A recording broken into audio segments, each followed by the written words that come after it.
aeropuerto más moderno del Caribe, que trae turismo, empleo y desarrollo para todos los dominicanos. Será la puerta de entrada de grandes oportunidades. Juntos somos AIB, Aeropuerto Internacional de Bávaro, el aeropuerto de todos.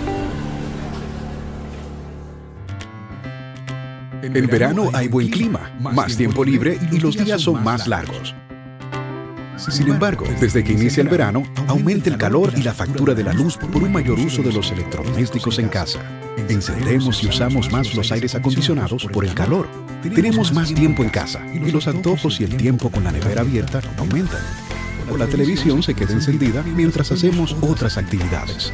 Controla el gasto energético apagando los equipos, desconectando electrodomésticos que no necesites y reduciendo tu consumo para que la factura no venga alta. Ahora en verano cuida tu energía. Para más consejos entra a www.cpem.com.do o a nuestras redes sociales @cpemrd. CPEM, energía que cambia vidas. Ahora de Canaán Punta Cana está en los proyectos Primaveral, donde podrás obtener la casa que buscas o el solar de tus sueños, para que junto a los tuyos lo hagas realidad. Con las mejores ubicaciones, seguridad 24/7, casa club, piscina, tipo playa, garita, canchas deportivas y todos los servicios ya funcionando. Eso te garantizamos en los proyectos Primaveral. Solares desde $40,000 y villas individuales desde $115,000 y garantizando las mejores facilidades de pago en toda la región. Lograremos tu sueño de tener una casa propia. 1-809-449-3333 de Canaán Punta Cana.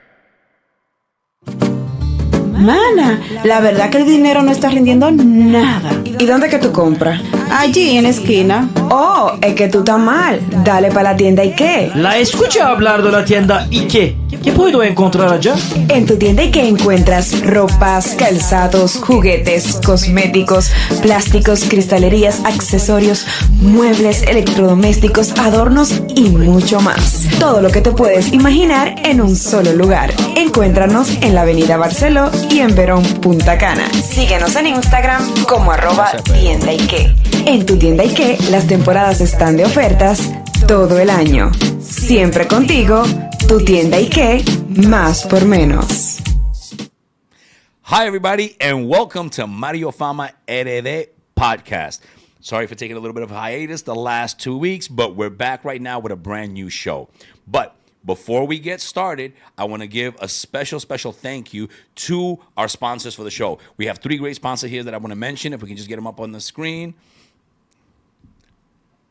And thank you, everybody, for logging in right now and coming on board with us. Now, the first sponsor that we have here is Naco Colchones. Naco Colchones, if you guys know, I'm super big on basically colchones and having, pillows and everything like that. Why? Because I travel a lot and I stay a lot in Airbnbs. And please, those of you guys that are buying apartments for investments, please don't be cheap. I wasn't able to sleep in Panama last week because of that. It was really, really bad. So if you're looking for great colchones, I forget how to say it in English half the time. Mattresses, there you go. Mattresses and pillows. They have a sucursal here in Punta Cana, and they have one, obviously, in Naco, Santo Domingo. Great prices. They always have specials. Then the other sponsor here that we have with us, so I don't know if you guys can see it right here, is Samaná Group, the largest group of landowner services in Samaná Peninsula. Now, a lot of people say, well, in Samaná, they build all these things that don't look like Samaná. Well, Samaná Group, if you look at what they're building and what they're doing there, it's amazing. Samaná has its own vibe, its own style, unique, not only in the Dominican Republic, but I think in the world.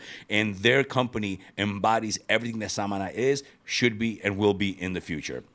And then, lastly, but not leastly, we have Gold Reef Apartments. Here we go. Gold Reef. Can you guys see it? Gold Leaf Properties. Gold Leaf Properties. They have several projects like Gold Reef City here in Punta Cana. They have beach access, multiple different projects, and a stunning project in Playa Nueva Romana. If you guys know, they have an executive golf course there, PGA Oceans 4, which I love, 4 holes on the ocean, really nice. And they're going to be building a marina starting next year. So there's going to be a marina. They have golf courses, villas, they have apartments, really nice. And that's for those people that don't want to come too far from Punta Cana to Punta Cana on the weekends from Santo Domingo and need to work there. Great place. It's kind of like Punta Cana Village meets Punta Cana Resort, Cap Cana, something like that. Really nice. Plus, they have a lot of great projects here in Punta Cana. So thank you very much for sponsoring the show. I appreciate it. And now, here I am with my special guest today, Pablo. I always have several guests on the show, or at least one guest. I like to have people here to help me kind of shoot it up with you guys. Pablo, welcome to the show. What's up? Thanks for having me, man. That's all I'm going to say. I'm going to leave it at that. Nice and quiet. No. Thanks for having me, bro. He's from New York. You. He's not nice and quiet. Not at all. Don't get fooled. Don't let the smile fool you in the gray hairs. What's up, my brother? How are you? Doing good. Back after a week in Panama, then Santo Domingo. Then I went up to Monte Plata with some friends there for like a family barbecue with kids and pool and everything. Good. And why don't you tell people a little bit about yourself? Because you're involved in so many different things. You're like a one-man show yourself. Yeah, that's why I got a lot of these gray hairs. So I'm Pablo Sagara. I'm a retired police officer from New York City, born and raised Puerto Rican. Also an attorney. And I moved to the Dominican Republic about 8 years ago now, really. And I'm not going back. I'm just going to leave it at that. You'll learn more about my story as we go through the conversation. But I focus on intellectual property. So I do trademarks, and I do a lot of just business structuring in the United States. And I happen to have my own law firm in New York, but since I work federal law, I can live here and work in the States. That's pretty amazing. And then you also do crypto. A little bit of crypto too. Been working in the crypto industry for about 4 years now. I've spoken at I think at this point about 50 different conferences. I'm part of the New York State Bar Association's task force on emerging digital finance and currency. And with that task force, we have educated over 400 to 500 attorneys on artificial intelligence, crypto, and Web3, which is like the next version of the internet that we're working through right now to get to that point. Wow, that's pretty exciting stuff. That's like tech and law kind of meet. Yeah. And how are they applying that here, like in the Dominican Republic, or are they? I would say here that we still have a lot to grow in Dominican Republic, right? I am also on the board of directors for the Dominican Bar Association, which is an association based in New York. And the point of it is the Bar Association was created in the 90s. And what we do is that we help Dominicans that are attorneys in Dominican Republic get licensed and verified to be able to work in the United States. So through that, we have done multiple trips with the government, with different schools, and just bringing people into the fold, educating them how they can work in the United States, helping them to get connections to work over there. And we've had various conversations, right, light conversations with the government and different stakeholders in the country in terms of what are we doing with tech? What are we doing with AI? How can we get ahead of this? And there's a lot to grow. I'll kind of leave it at that. There's a lot to go into that, Yeah. So interesting. So my question is though, are you helping attorneys from here work as attorneys there? Yes. So how does that work? Because passing the bar, because when we first spoke about that, I was like, wow, because I know passing the bar exam is one of the most stressful things in the world. Yeah. I was just in Panama, and this lady that I know there, I was talking to her daughter, and she's in New York. She was taking the bar exam this week, and I mean, she was in full blown young blonde girl. I think she had less hair than I did. Yeah. And how does that work as far as somebody from here being able to practice law there when it's so strict? Like, how does that work? What happens is that once you become an attorney here, then you go to the States and you still have to study. So you have to do what's called an LLM, which is basically think of it as like a reduced study of United States law. And then from there, you're able to practice, right? There is a lot of processes in between that you have to do from the Dominican side, right? You have to definitely go get all your paperwork together, meet with all the schools, apply in the United States, go finish the school system up over there. The interesting point of this is that it doesn't work in reverse, right? For example, I'm an attorney in the United States, but I can't practice law in Dominican Republic as a lawyer in Dominican Republic. I can do like advisory work and stuff like that. The difference being that the Dominican Republic law is based on French law. The United States is based on English common law, and they're two completely different systems. So it doesn't reciprocate. We are working closer and closer with the school systems here, right? To be able to find ways to get that what's called a revalida, to be able to, so somebody like me can actually practice in Dominican Republic without having to go to school another 3 years again. Well, in the words of the great Al Bundy, the greatest American in history, am I alone in hating the French? No, I love you French people. But when it comes to French law, I own a law firm here. I'm a partner in it. I'm not a lawyer, but I am I'm a marketing guy. You're in the mix. I'm in the mix. And I learned so much because people call me all the time, and I tell them, please call my partner. Yeah. He's the attorney. But they want to talk to me. And I mean, just from experience over the years here, and I can just say the law here based on French law. I mean, if I had hair, I would have lost it anyway before I got here. It's not. And then here, I believe like they did 1862 with a revision in 1864, something like that, and it hasn't really been revised since then. What's interesting is that the president now, Abinader, is actually in the process of trying to change the Constitution. So he's actually doing some like amendments on the Constitution. I don't think that's going to be one of them, but it is very interesting because if you think about the United States in comparison to that, when was the last time we changed anything in the Constitution? Right. But here, like he's actually trying to make way and actually do some things to be able to make some changes to the Constitution. And I'm hoping that as open as the government is and the school system is, the colleges here, I'm hoping we can get that done where somebody like me would be able to come back and actually practice here. And, you made a very valid point that it's not a two-way street, right? Right. So, and for those of you guys that know me, I'm super pro expat. Why? Well, first I'm an expat. I'm an immigrant, I guess, because I kind of you're multiple immigrant. I started off as a refugee in the United States. Right. Then I consider myself an immigrant because I work here, I pay taxes here, I have a business here. Like I live here. I'm not like in chancletas. Like, hey guys, we're gonna dance some rock and roll karaoke at the bar tonight, and I don't do that. I'm full blown into everything. Right. In Panama, I have a business set up there, and I'm working on setting it up there as well. I travel to Colombia a lot. And my friend invites me every single week, so I have to go even more because otherwise his phone, he's going to keep calling me, come to Colombia, come to Colombia. Bang, but the one thing that gets me is, and this is my part there, where I feel like it's not fair in the aspect of expats don't have the same, I can't say this word, reciprocity? Reciprocity. There you go. I can't say that in rural. Right, I have certain words I can't say. Because I know there was a plan, and I don't know if it went into effect, where people from the Dominican Republic, somebody said anywhere, but I saw from, because I think it was Espaillat, the spokesperson or whatever, congressman, he did something where like you get off the plane from the Dominican Republic, you go to DMV in New York, and you do your thing, you file your thing, and there you get a driver's license. Yeah. Well, you know me, you know how I feel about the driving here, and I'm like, okay, well that escalated really quickly. Yeah. But okay, what about us? Oh, it's supposed to start there. When? Mañana. Nobody knows when it's going to start. So I'm like, we're doing all these different things, and I'm cool. I'm with it, man. 50-50. You give me, I give you. But we really don't, and that's a huge issue in this country because the driver's license, I don't know if you know how it works. And I'll tell you how it works because I've been investigating this, and I lose sleep over this at night, and I lose sleep arguing with you guys on Facebook over this, is that if you don't have a driver's license in this country, right? Yeah. So you're technically not entering on a visa. You're entering on like an entry stamp, right? Right. Okay. You can't get a driver's license unless you have a residency with a cédula. Yes. Because there are other residencies, but they don't give you a cédula. Yes. So okay, they say that your entry stamp is valid for 30 days, but Intrant, and they published this, said 90 days. And I have a video. One time I got pulled over, somebody was recording it, and the guy said 90 days. And I've spoken to the insurance companies for car insurance. I drive expensive cars, so I don't want... Which is a big point there, because the thing is that if you're driving and you don't have a license, you don't have insurance. But so here's the thing, 90 days, as per insurance and as per Intrant, it's 90 days. It's 90 days, yeah. But wait. Yeah. You can't find the law that says that anything. Right, of course not. It's just verbal. Right. And what's understood too is that for what I've understood, I've been here 8 years, right? So for what I've understood is that when I did the research 9 years ago, was that as long as I had my New York driver's license and I had my passport that says that I've been in the country for 90 days and I have my New York driver's license, I'm fine. Correct. Right? But there's no law. But there's no law that says that.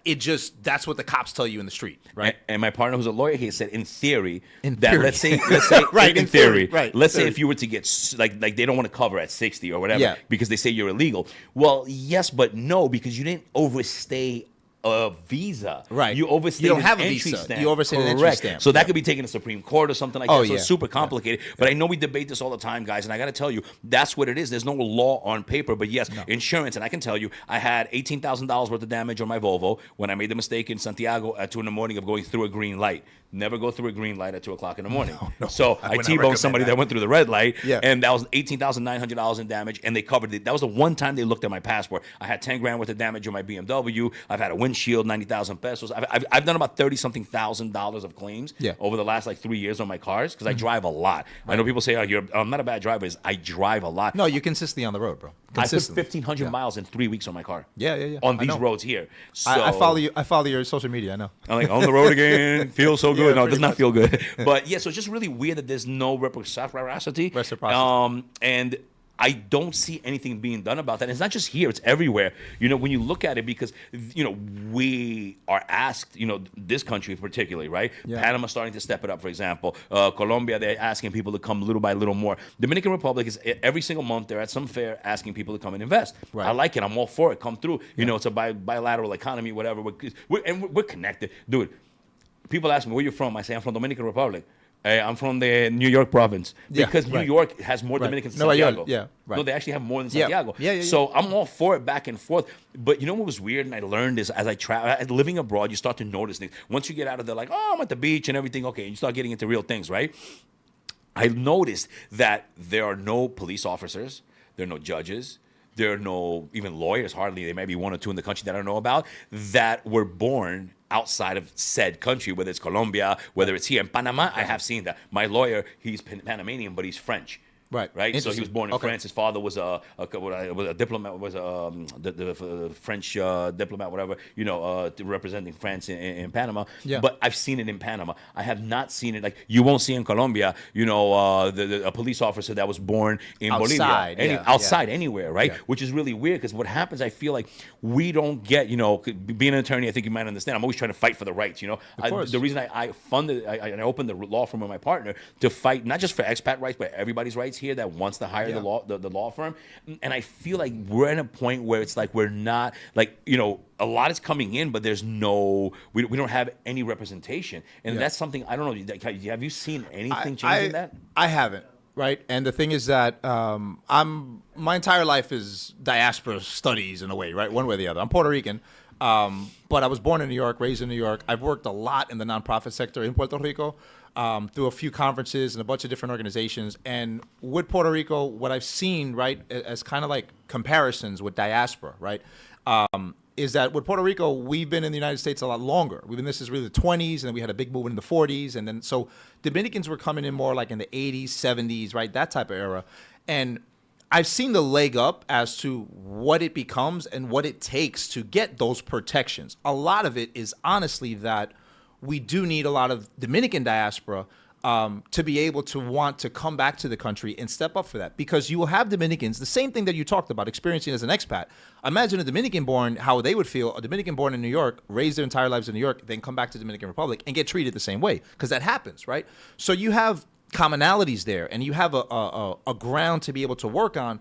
But at the end of the day, we have to be honest, the government will listen to that Dominican diaspora person more than they will listen to you, unfortunately, right? Even though you've done tons of years here, tons of business here. Now, I think that you're an exception because of the fact that you have all these years of experience and all these years of business, and I think they need to pay attention to something like that. But it's very difficult to get those conversations started, right? And I don't have an answer as to how to get there. I know that I'm working with the Dominican Bar Association. That's one of my main goals, is how do we incorporate Dominican diaspora as much as possible with their experiences when they come back to this country, and what do they feel, right? Now, I think being able to rope in some expat kind of community, working with that, because there's going to be commonalities. A Dominican growing up in New York is the same exact experience that you had growing up in New York. 100% agree. You get what I'm saying? So it's like, how do we find those grounds to make that almost like that group bigger and grow faster? Because if you rope in the amount of people that are investing here, right? I'll give you just kind of like a colloquial example. Just this week alone, One of my best friends from New York just moved here with his family. He's living here in Punta Cana, just got here yesterday, landed off the plane.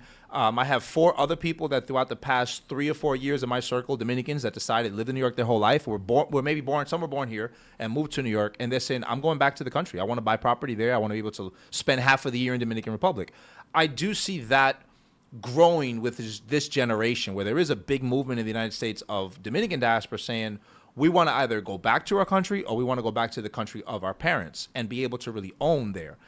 I'm hoping that we can make a lot of these changes as the years go on, and as that I guess that perception of like, if you're not from here, we don't listen to you, right? Because it's really disheartening to hear that. It really is, because we all care about this country. You care about this country the same way I do, the same way as the guys. If I'm mad, it's because I care. If I didn't care, I would be mad. Of course, that's the point, right? So it's like, well, how do we get somebody like you, that voice, into the right rooms so people will actually pay attention and actually want to do something about it? That's something that we got to work on. Well, I have an answer. What's the answer?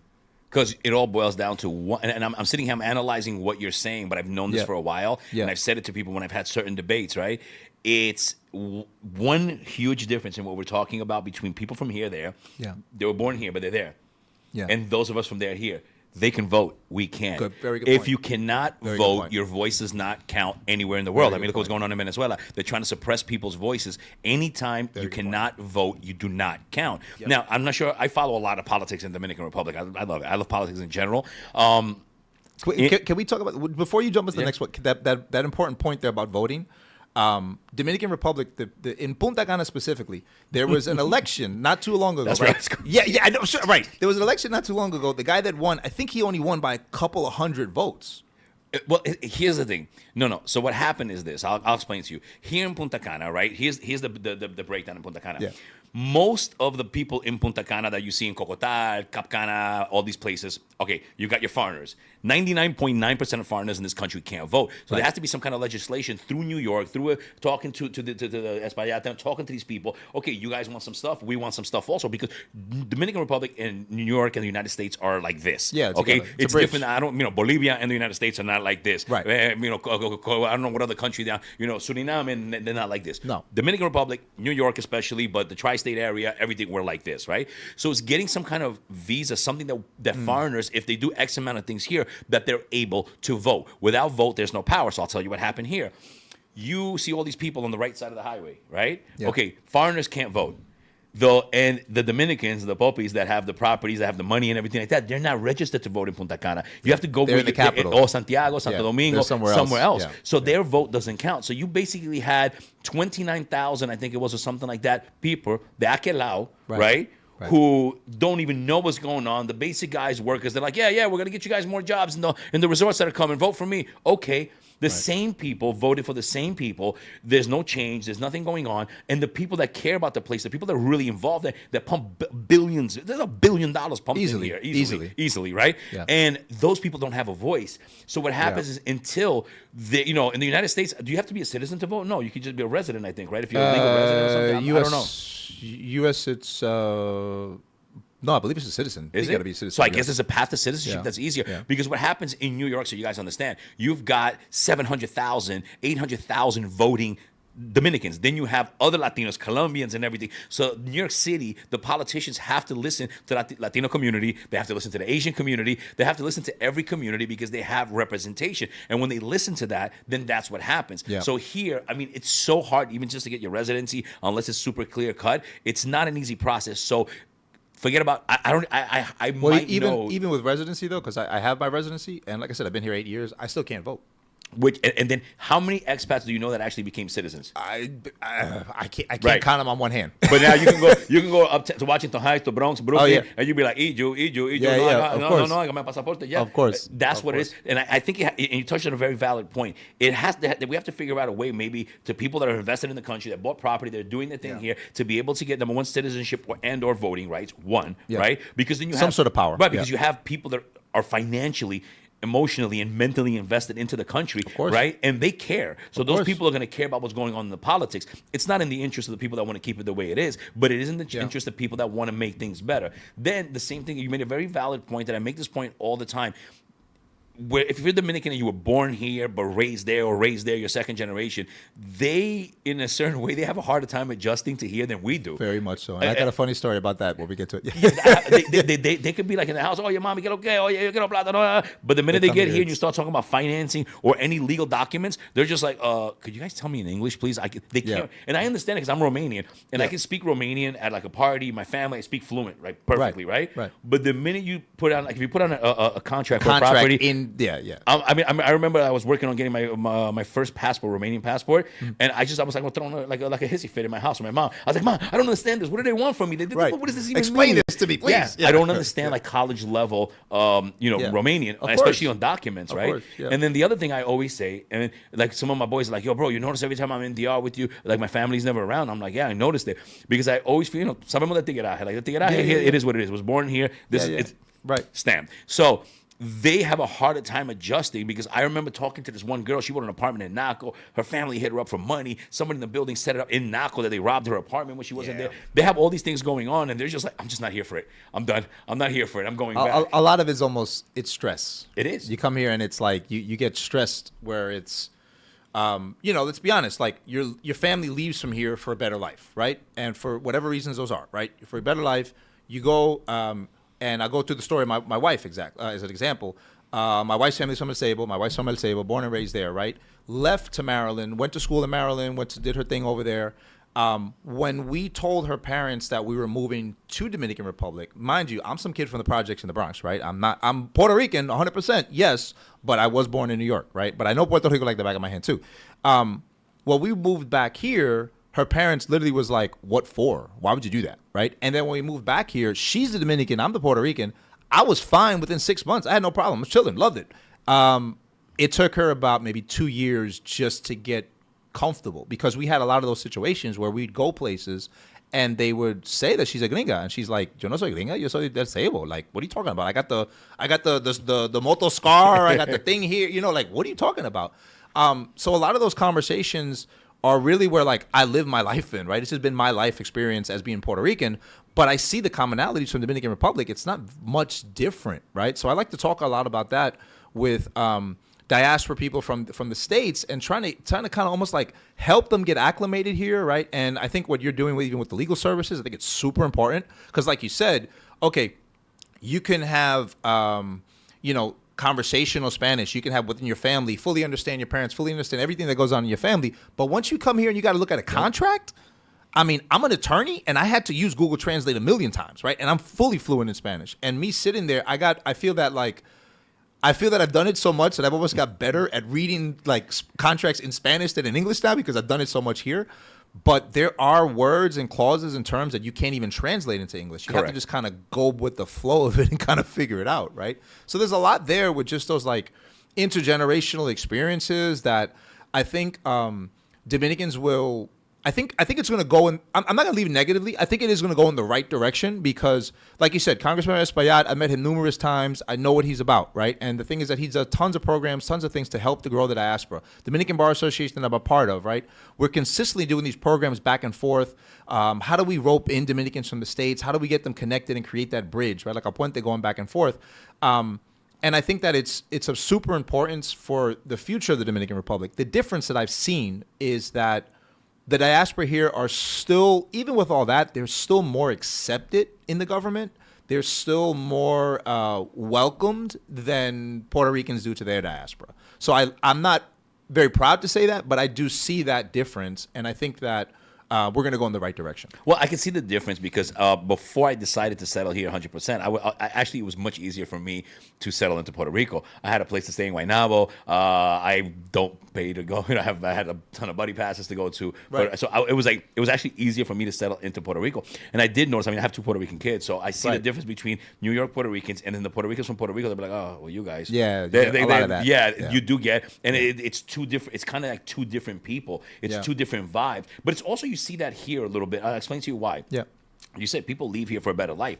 And what happens also a lot of times I've seen a lot of the people that leave from here they're not saying their best when it comes to that, right? Like you see the hood and all of that, and people from here, like I couldn't get away in Naco. I lived in Piantini, I live in Bella Vista, where I live here. I couldn't get away with doing what people do over there. Yeah. And then my friends, my Dominican friends here, the people that I'm around, like my circle, they don't do that. They don't sit there like, yo, bro, we're gonna do a barbecue in front of our building on the street, and they don't do that. We don't do that. Exactly. That's not the lifestyle here. It's not. And I know exactly what you're talking about. I was a cop in Washington Heights for 10 years, right? And I grew up in the Bronx, but I grew up in Marble Hill, which is right across the bridge from Washington Heights. So I know exactly what you're talking about, where even just a good friend of mine actually that lives on Dykeman just sent me a video like a week ago of it's a Sunday afternoon, and it's like 15 dudes on the street barbecuing with music blasting, going back and forth, motorcycles. You come here and that's not, I mean, in the hood, yes. In the hood, yeah, in San Domingo, claro, in any hood, right? But like, that's not the lifestyle here. Like we do that maybe at the beach, but right, but not to that level. Vibe. Not to that level. No. And then what you said about and it's the impression. It's like the impression that you have of like, you see that in Washington Heights, and you see that in areas of the Bronx, and you think that's what Dominican Republic is. But this country is gorgeous. It's beautiful. So much culture, so much deep stuff that's not what Dominican culture is. That's just stuff in the hood. Yeah. I touched on that in my first podcast, and I've analyzed this, right? So check it out. So you're from New York, so like me, and we have everybody, right? Yeah. Because if you're coming from Idaho, if you're coming from Nebraska, North Dakota, you really don't know. And if you're coming from the Southwest, there, you know the Mexican culture, right? Right. Like you're like Very Puerto Rican. different. What part of Mexico is that? Right. You know? What part of Mexico are you from? Yeah. So they actually had that asked to me. What part of Mexico is that? What? They don't know. Right. But here's what I've deducted is that in New York, when you really think about the Latino neighborhoods, right? And we're going back to before the Dominicans took over New York, because it was all Puerto Ricans back then. Right. When I grew up in the 83, I went there in the 80s, up until the 90s, it was all that. So you had the Puerto Ricans, right? And they had all the barrios. And then you had the Dominicans in the Heights going crazy in the barrios there. Yep. Then you had the Colombians in Jackson Heights, then Ecuadorians around them, Mexicans, and everything like that. Yep. So the expat that comes from, the foreigner that comes from that area, and including myself at one point, because I remember my first time going to Puerto Rico, I was like, damn, I stay in San Juan. I was like, wow, okay. And then I first came here and I went to Santiago and I saw like the nice parts. I was like, you're almost, you're subconsciously and consciously taught that they're like, you don't think they're nice places in Latin America. Yeah. You think everybody's like like Dykeman. Yeah. You know what I mean? You think everybody's like Post, right? That's a like good they're point. wilding out, right? Yeah. And then you come here and then you move to like Piantini, or you move to Las Canas and Capcana. You got a doorman, open the door for and then you, people are just like, I'm sorry, can you please keep the noise down? Yeah, right. It's Sunday afternoon. Right. I'm just putting what's wrong? Yeah. What I think the biggest shift for me that I couldn't get used to. I don't smoke weed, right? I don't do drugs, but in New York, it's I mean, like any hood in the United States, like smoking weed is nothing. Like, yeah, people do it, smoke marijuana all the time, whatever. Here, that's not the culture here at all. Only the hood. Only in the hood. That's that's deep it. Hood. We drink here, yes, that we do a lot of, unfortunately. And the puppies vape. They vape. The puppies, they vape They the do the weed. vape. Yeah, they got that. The little puppy style. But the thing is that that's an example of like one of these impressions that you would think that like, well, I'm smoking weed in the corner outside all the time with people, and then I come here in Dominican Republic, like with Dominicans in the Heights or in the Bronx, and then I come here and it's like, marijuana? What? Like you can't buy that? Like, what are you talking about? They look at it worse than Coke. Oh yeah. It's looked down upon. So I think it's these cultural, these like perceptions that we have of the actual country, and then like what the diaspora has become from the influences of other places. Now that's not a bad thing either, because with as far as I'm concerned, without diaspora, you wouldn't have hip hop or salsa, which is the two biggest movements and cultural movements in the history of anything, right? So I think there's give and takes there, but I do think that it's important that we continuously build these bridges and have these conversations, because where can you go to have a conversation about this? Like, it's more like in family, in house, right? And friends. There's not like public forums talking about it. So my focus has been, through my nonprofit work, is how do we create these bridges. Initially it was with Puerto Ricans, but now that I've been living here for 8 years, it's how do we create these bridges with Dominicans to help them get acclimated and improve both countries. Because I think that the United States, especially in New York, I mean, the number one minority in New York right now is Dominicans. Well, did you know that I believe it's number 4. I could be wrong, maybe number 3.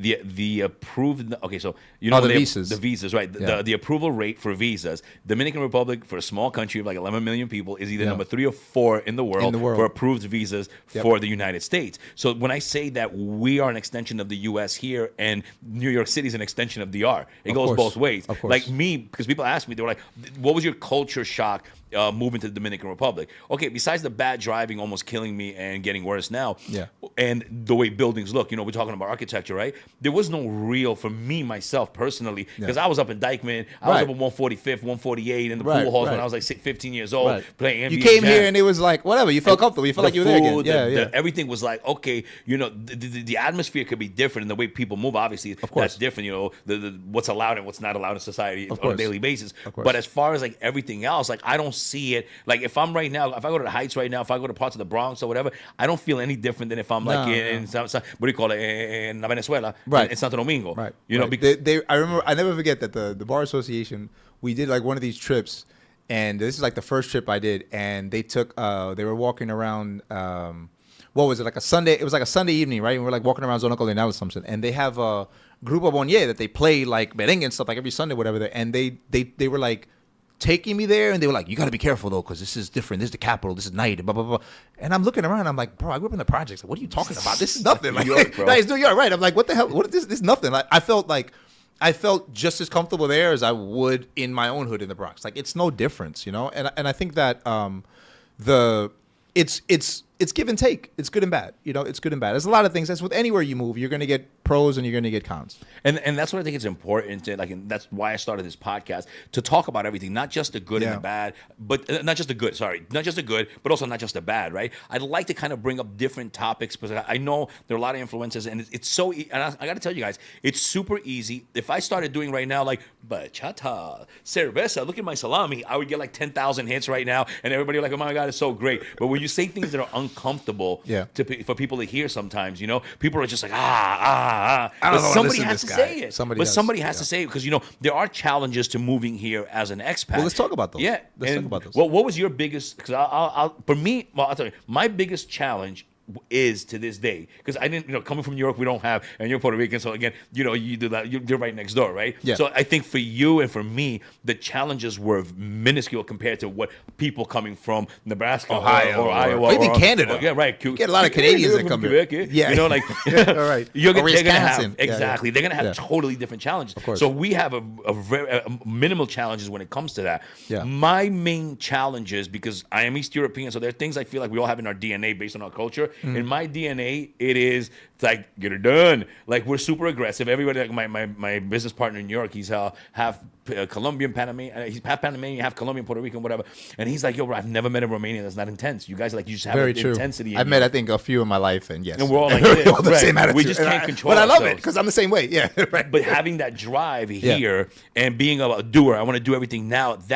And I would say just getting things done on time, and then the driving. I'm really big on the driving, because like the other day I was so pissed off coming down in Monte Plata. They're going into oncoming traffic on the highway, and I've got 3 kids in the car. They're not my kids. No way to make a difference if it were mine or not. But I got 3 little kids in the car, and these people are just head on. And I'm a person that, I took $35,000 at least in damage in 3 years on cars, and people are hitting me, things happening or whatever. So I'm just like, come on, man. And I don't see it getting better. That's why I get frustrated. The fatalities on the road here, we're number 1 in the world anyway. But the fatalities went up 23 or 28% in the first quarter of this year versus last quarter. So when I don't see things getting better, as a person who does drive a lot, because I see some of the expats, it's not that bad.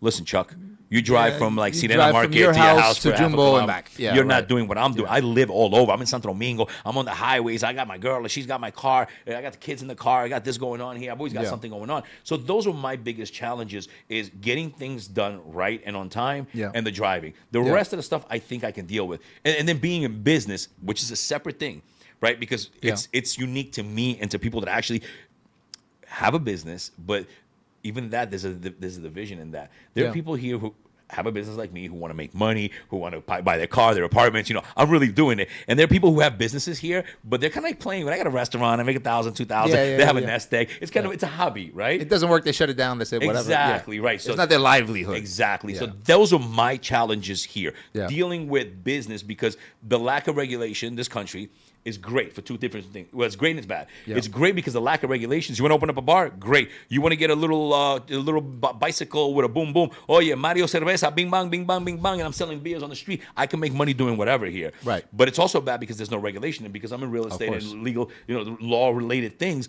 Oh my God, it's like Mad Max. You know what I mean? Well, so those are my issues. I'm still waiting for the test to come out to make sure that realtors can actually get their license. So let's kind of start with that, right? I hope so. I've spoken to the people the top people that are doing it, and it's another thing. I think they're not putting the right people at the table to do it, and that's just my opinion. I stand by it. I've spoken to them. I mean, there are brokerages that are saying we need licensing, and they don't co-broke. They don't co-broke any of their stuff. Co-broking is the foundation, I've said this in my other show as well, of a free market real estate society. If you don't co-broke, you have no place at the table to talk about ethics. Because a buyer should be able to use me, you, whoever, to go see the property. Like New York, so my hands keep bothering me on the screen. What do you call it? But that's the base of it. So if you don't have the first pillar and what's necessary, you have no right to talk to me. And I hope it comes. From what I know, I was invited to Zooms that I've been on. It's going to cost 2 salario minimums, which I don't know which one it is because there's various salario minimums. Of course. But there's 2 salario minimums for the license, 10 for the brokerage. I'm all for it. At one point, they said 200 hours. I said, what are you trying to be, a lawyer here? 200 hours is not enough. Because people don't understand the licensing. It doesn't make you a better agent. It just teaches you the law of the land so you don't violate rights. You don't violate it. But in a country where they could say you're too old, I'm not giving you health insurance, you're too old for a mortgage. Those laws don't exist. You're pregnant. We're not going to give you this job. Correct. Yeah. So it eliminates 100 hours right off the bat, right? So that's kind of what it is. Those have been my struggles. They've been more business. Besides the driving part, it's been more business related. I don't have like my personal life. I'm chilling. Like I have no problem. My friends, I hang out. I go over. Nobody bothers me in this country. I drive everywhere. Everybody that knows me, I'm all over the place. You run into me in Sosúa. You run into me in Las Terrenas, Santiago, donde sea, right? Even in Panama, people from here ran into me. But that was my problem. What are yours? I think for me, it's what I always like to talk about is just the process, right? What I mean by the process is basically that, I have to go to the bank to get to apply for a mortgage on a property that I'm going to buy, right? Let's just start with that. Me walking into the bank, 9 out of 10 times, I will say, give me the list. What is a list? Right, exactly. What is the list of the items that I need? Do I need Social Security from the States? You want whatever, the tax returns? You want a letter from a bank? Blah, blah. Whatever that is, give me the entire list. Okay, senor, here's the list. Okay, I'll be back. Let me go get this entire list. Take some time, right? Because I had a specific issue with the process where it was basically that they were asking for like a letter from my local bank in New York approving me of something or other. And I was like, how do I even get this? Like, what are you talking about? Like, we don't have, there's local banks, but it's not like, oh, I can just go to my representative, my local bank, and he don't know who the hell I am. Like it doesn't work that way, right? So it was like, okay, the process, you need these 10 things.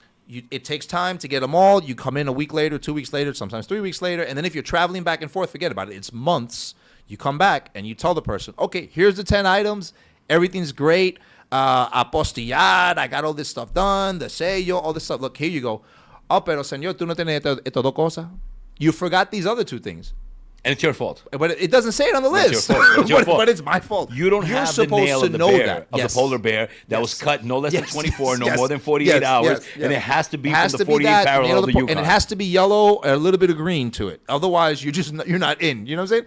So it's the most frustrating thing in the world, bro. Because it's like, well, if you would just give me. So now what I do is that I give you a good example. I was at the doctor yesterday, right?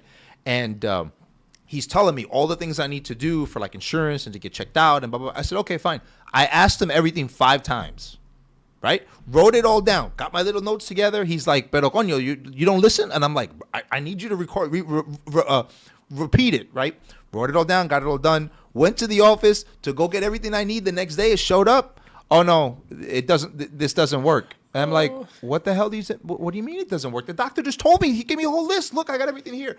So I think it's the process in general, right? It's just basically like also there is a interesting cultural thing with this process where you have to stay within the letters of the only way I can explain it is like the letters of the law, right? Like you can't be you can't be creative and get around it. It's either the answer is yes or no. That's it. There's no answer. I have worked in law enforcement. I've been an attorney. Like, I've been working with the law. I've been studying the law for the past 20 years. I don't care what attorney comes at me right now. The law is gray. It's not black and white. Correct. I can work my way out of any exception, figure something out, figure some back road. There's always some exception, right? Here, when you talk to people, there is no exception. No, it's just yes or no. That's all you're going to do, right? So I think that whole like now the good thing is that you only really need to do that like once or twice a year. Like your case, it's different because you're in business. Every day. So you're doing it every single day. That's different. I don't do business here because of that, right? Now, seeing the business side of it, my wife does have a marketing company here. Shout out to Ciruela. She does have a marketing company in Dominican Republic. They're based in Punta Cana and in the capital, right? So they have two places. Seeing her gripes are the same gripes as you. Seeing the high taxes, seeing the right, all of that type of stuff. How they get around it, how they do it's difficult. Like, how do you like having a business here and then trying to actually have a successful business here are two different things. That's what I was mentioning They're before. two different things. And so I think that that issue, it's definitely frustrating because I think it limits us. I mean, I think we have so much potential in Punta Cana to really be the center of the Caribbean. And I've been to most of the islands except Cuba in the Caribbean. And I really do think that we have some of the best infrastructure. I really do think that we have the best government, right? It's most democratic government. Recently, right. Most democratic, pro-business. He's definitely, I mean, there's doing some amazing stuff with the government. We just signed the Open Skies Agreement, right, to lower the prices. Very close with Espaillat, with the politicians of the United States. So I think there's a lot of potential here if we could just start to kind of work through. It's not even red tape. It's a cultural thing. Like, how do we get through this? You know, it's a cultural thing of not getting things done. I remember I was in Panama and I was talking a while back and I was talking to somebody who worked for ONU and he said, man, we went there on a delegation and we were willing to give them money, right? We just needed to do these requisitos, whatever. And at the end, everything fell apart. They just didn't even want the free money. We went back to Panama, right? So it's a cultural thing. There's a cultural thing that you have to give everybody 3 chances to rectify a mistake, which enables that. And there's another thing that hampers growth here, and I'll tell you what it is. I like the way you put that really quick because there's a difference between just being completely negative and there's a difference between saying these are things that are hampering growth. And I don't want people to think that it's all negative. It's not. It's that you see the potential in this country. I see the potential in this country. That's why I bought here. That's why I live here. That's why I am still here. Right, you're still here. Right, exactly. And I think that those things that hamper growth, we can improve on and work and really make this country something even more incredible than what it is. So I definitely agree. But what I think hampers is a mentality I've seen a lot here. And in part, it's nationalistic because if I say it, right, or even I've seen it said to ausentes, and you know, because I have another story with my boy in Colombia about that, because they're like, "Parece, tú no eres colombiano," and he's like, "What do you mean? I got my passport. I'm half Colombian. I own property here." No, pero tú no eres de aquí. No, dude, yeah, they would, you know, they were doing that, right? But what happens is, if you complain, like I complain, I'll put up a video like, "Look at these people driving like donkeys. They're gonna kill somebody." Because I've just seen almost 3 accidents, right? And people are like, "Well, if you don't like it, leave. Don't get out of here." But they don't understand the ramification of what they're saying. You're saying that instead of, hey, let's not be the #1 homicidal driver capital of the planet. Right. Let's drive better. Let's do better. Let's not go into oncoming traffic. Let's not drive on sidewalks hitting people. No, we're not willing to do that. We'd rather you leave to somewhere where it's normal because we can't adapt to world normality. Right. And that kind of behavior and that kind of acceptance and defend, you do not defend things that are right. I'm from the U.S. and if I feel something's wrong, I'll say it's wrong. I don't have to defend everything just because, I'm from the U.S., so I defend it 100%. Oh, I'm Romanian, 100%, I defend it. No, that's not right. You have to say, this is not normal. This is not right. And a great example of that I had recently, I was in Panama, as you know, I go back and forth, and I'm working on opening up a business there because I really like it. And they have a new mayor, Mizrahi, and the guy's a young guy, hip, dunks, everything like that. And man, you see this guy's energy. Like, he got dressed up undercover to see how long it takes to do a traspaso because he bought a car for his mom. Wow, look at so he goes and gets the whole thing, and he's like, denied, this paper doesn't work. And he's talking about the same thing that you went through. Right. And he's like, we need to make this better. He got some bus stations where they're doing Wi-Fi, they're doing charging stations, and the way that he pays for it is through ads that pop up up when you first log on, so it doesn't even come from taxpayer money. He's talking about cleaning up the Barrio Park. Panama's super clean, but if you go to the hood, it looks like right now it looks like Gaza. So it's bad, right? Yeah. So you look at people that are forward thinking that say, no, we're not going to accept this bad thing here.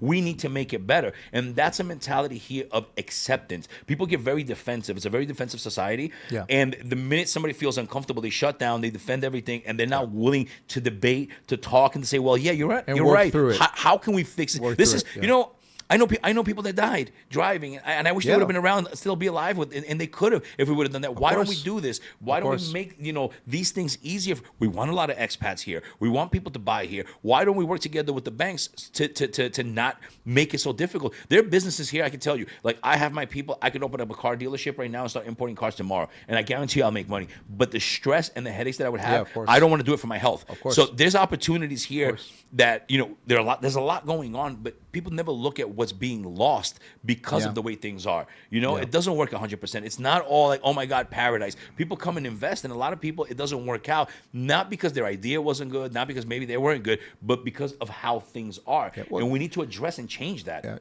I mean, just driving around, I have a friend that's she's from Atlanta, and she owns property here, right? Doesn't vote because she's not right. She's not a resident. She doesn't a citizen. Comes back and forth a lot, and she works in real estate in Florida, and she's always, every time we're driving around town, she's always like, Pablo, I haven't seen a project that's finished yet, right? And she's always talking about that, like looking around the real estate project, and she's like, I don't see this finished. I don't see this finished. I don't see this finished. I see the same thing, abandoned. And I agree with you. I think that I'll give you an example of even in the capital, right? I am in the process of formulating this dream, right? Now, hear me out. This dream I have was initially to be in Puerto Rico to do it, to buy in Old San Juan, buy one of these old dilapidated buildings, right? An old colonial house that has like no roof and has like one pillar and nothing, right? Take it over, turn it over, flip it over, turn it into my home, right? I'd like to do the same thing here in Santo Domingo, right? So in Zona Colonial specifically, because I want to own a piece of property there because of the history, right? Imagine owning something that's 400, 300 years old. Zona Colonial. Zona Colonial. It's beautiful, right? Found the street, found the area I want to go to, near Parque Rosada, like all that stuff, right? That's what I want to do. In New York, in the, I'm going to say it was in the 70s, when Harlem had the $1 for the brownstones. There was a whole program in New York in the 70s that property was given to people for $1 as long as they would promise to fix it, right? And actually renovate the whole thing. Those $1 properties, even if you put $30, $40, $50,000 at that time, which is a whole lot of money, they're worth millions of dollars now. The Persians came in. During the great. That's why a lot of the what do you call it? When the Shah over there of Iran took over, the Persian exodus of Jewish Persians left, and they all came to the United States. They bought all of that. And today, if you go to New York City, there are a lot of Persian landlords because of that. I'm laughing because I know exactly what you're talking about. My thing is that in Puerto Rico, that exists. It's very political, but there are certain towns you have to know the mayor. You got to figure out like how. I'll go right now. I'll take it for $1. No, they are. How do you get these abandoned properties and you just have to pay the taxes on them and then promise to fix them up, right? I would love to see a program like that done here because there's tons of dilapidated buildings in Zona Colonial on the on not the Malecón, but kind of like the other side of the Malecón. They're like the ports, right? Yeah. So there's tons of old buildings there. Like, how can we get some sort of interest for a government, even if it's just to Dominicans, to promise to Dominicans that we're going to do these programs? So I think that a lot of ways to kind of just move forward, it's that I think expats can help, is that we have these experiences living in New York where we've seen all of these experiences and ways to improve them and how to get better, right? If we could just start to kind of bring those ideas here and implement them here. I don't know the level of how well received those things are because we're not technically from here. So I do agree with you. I think there needs to be like kind of like a shift in conversation. There needs to be kind of like a shift in just ideas as to being a little bit more open on how to improve in the country. I'm all for protecting Dominican Republic and not letting at the same time all of the investments from outside not improve the country. I'm not saying that whatsoever. I'm saying create programs like that and Dominicans are the first 100. Fine, right? Something like that to consistently improve the country. Yeah, I think that in order for that to happen, like you said, the diaspora has to come in and get involved and really get involved back into the country, not just come in and throw the towel, because a lot of them do throw the towel within the first 2 years, right? They don't really last. And it's sad, but I say it all the time. I'm like, and I see like people that are like, were born here or whatever, diaspora, they're like, yeah, I'm moving back to my country and none of that, nothing's going to bother me and everything. And I'm just like, oh yeah. Well, I'm hablando años. Right. You're right. If you're still here. Until they get pulled over by a cop and the cop wants to pay them 500 pesos. Exactly. Okay, right. I see the one, I paid 2,000, but the multa was 1,000. Right. Oh, that has to happen. Right. And also, you need a change in government. Look, I've been following politics here for years, and there was an article many, many years ago in the New York Times, I believe, that said that here they vote for the same repeated failed practices, right? So it's like having the same party or the same thing, just the same, different face, same politics, same right? agenda. Exactly. Right. Yeah. And that's what's been going on. You need, and I brought that up in Panama because I see this young guy, man, he's super cool. He's bringing his Tesla truck, what do you call it, fleet in there for the government to do stuff. I mean, the guy's dope. doing all these. I want to hang out with that dude. Yeah, dude, he's super cool, super young. I repost some of his stuff now, and I'm like, that's what's needed. Young blood, people that think how to make Dominican Republic modern. Because I will tell you, I live here, I love it here, but it hurts me that we're still 25 years behind Medellin, Colombia in general. We're 20 years behind Panama. Yeah. I can't even get a pair of sneakers here. I have to go to Panama because they're $250, $100 pairs of sneakers. There are a lot of things when it comes to taxation. There are a lot of things that need to change, but you need to have the entire government and Dominicans from the diaspora getting involved into their country, because they're not going to listen to us expats.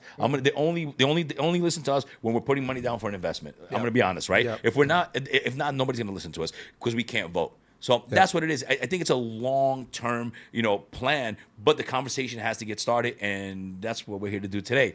So I just want to say thank you, guys. This has been a super, super cool show. Thank you for coming on the show. Awesome, brother. Thanks for having me, man. We need to chop it up again because we have a lot to talk about. I think we need part 2 and part 3. There you go. And I want to give a super, super, super thank you again to our sponsors. So here we go, Samana Group. They have tons of properties, the biggest landlords in Samana, in the Samana Peninsula. And if you look at their properties, amazing, amazing. Naco Colchones, if you understand how important a good night's sleep is, buy yourself a good mattress. They're located here and in Santo Domingo. And then we also have Gold Reef Properties, Punta Cana, and Playa Nueva Romana. Really beautiful apartments, great price points, beach access, and PGA Oceans 4 if you're over there. This is awesome. I mean, the best of both worlds. So thank you so much for everybody for sponsoring us. Thank you for logging in, and thank you for watching it later on. See you guys in 2 weeks with a new exciting show. Hi everybody, it's your boy Mario Fama RD, aka yo soy blanco, pero no soy banco. And yes, it's time. We're finally launching the Mario Fama RD podcast. Now, what's going to be different about this podcast? Well, we're going to take our rose-colored glasses off. We're going to put our real glasses on. And we're going to talk about the hard-hitting subjects that nobody talks about, being an expat here in the Dominican Republic and in Latin America in general. We're going to talk about law. We're going to talk about business. We're going to talk about lifestyles, and everything the Dominican Republic has to offer. The good, the bad, the ugly. Kind of like the Clint Eastwood Spaghetti Western, but here in the Dominican Republic. If you have any questions, we'll answer them. We're going to talk about everything that relates to being an expat, not just in Punta Cana, but Santo Domingo, Santiago, the North Coast, the East Coast, West Side, even the West Coast. Everywhere. And if you want to be a patrocinador and have your logos up here and sponsor us, then let me know.